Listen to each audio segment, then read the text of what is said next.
Eric Feinendegen. A little white lie, Eric Feinendegen.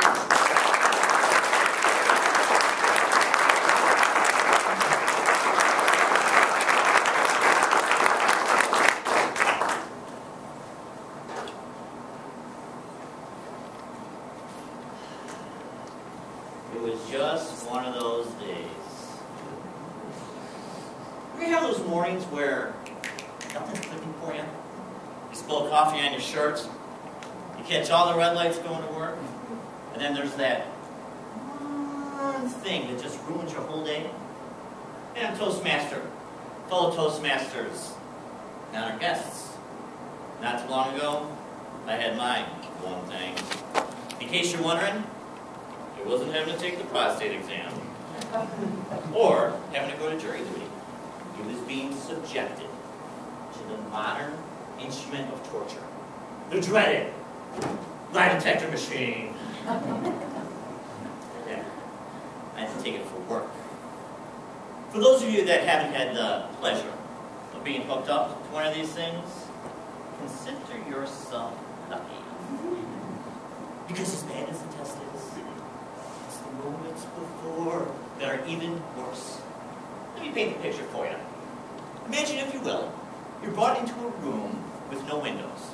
Nothing like this, trust me. You're strapped to a wooden chair, hooked up to a blood pressure monitor, given a sweat rag because, trust me, you're going to need it. The whole time this thing is looking at you as if to say, I'm going to get ya. Then a detective comes in and says, sir, please, try not to be nervous. Try not to be nervous, I'm strapped to a chair. The only thing I can compare it to is having to come up here, give your icebreaker speech, and then suddenly realizing you forgot your notes. Ah! Both experiences lead you to therapy, and I know the name of the shrink if you need one. I'll never forget it. For weeks, I was stressing out about this exam. The day finally came for me to take the test. When I got to the testing facility, I found myself walking down a long hallway until I got to a door with a sign on it that read, warning, polygraph testing in progress, push button to enter. Warning? Okay. Now I'll admit it, that really freaked me out. I immediately thought, I can't do this. But then I thought, Eric, be cool, be calm. You're a Toastmaster. So I walked back up to that button with my coolest, calmest, most confident Toastmaster voice. I pushed that button and I said, hi, I'm here for the polygraph test. Hi, I'm here for the polygraph test. And they let me in. But then it came to two more signs. One said, politicians and criminals this way, job screenings this way.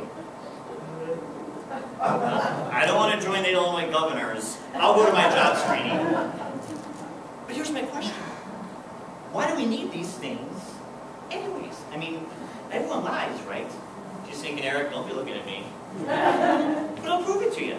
Raise your hand if you've ever told a lie before. Come on, come on, come on. See, at least we can all be honest about lying. Let me know if these sound familiar. Anytime you end a relationship or break up with someone, you say, honestly, it's not you, it's me. Or when you sneeze on somebody, trust me, I'm not sick. It's just allergies. You know what? It goes both ways. We look at live too. Come on, anytime you call customer service, that voicemail kicks on. We're currently experiencing higher than normal call volume, but your call is important to us. Yeah, right. We know the temp is out to lunch.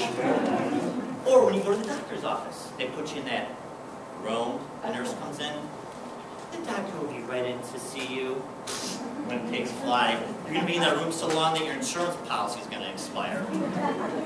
Nevertheless, if you ever find yourself hooked up to one of these things, I'm going to show you how to beat it. You didn't expect this tonight, did you? Slap on the blood pressure monitor here. Turn this puppy on. Uh-oh. Okay, now this is embarrassing. It looks like the machine has malfunctioned. I'm going to need a volunteer from the audience to come up and help me with this wire. Anybody? Okay, here we go. Give her a round of applause.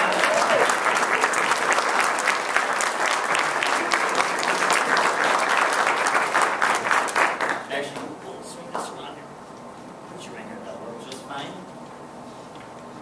Now, by the way, is your way from the audience? No. Okay. Just so we can hear, go ahead and flip around real quick. All right. Now, I lied. I actually don't need you to hold the wire. I need you to answer a few questions. But it'll be painless. Trust me.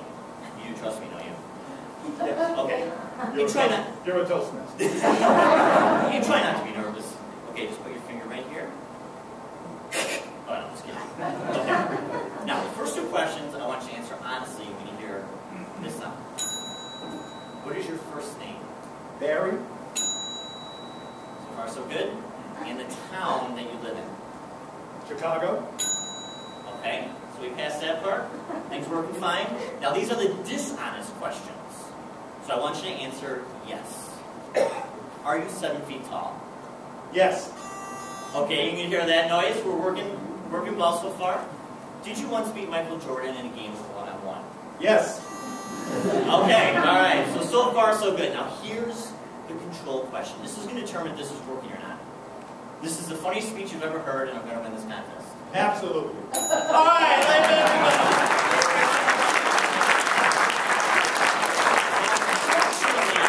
go. Unfortunately, we're out of time. So I can't share all the tips and techniques. However, I will share this with you. Something I tell my 4-year-old daughter all the time, what this has taught me, this experience in this machine, it will always serve you well to tell the truth. Thank you for listening. You've been a great audience.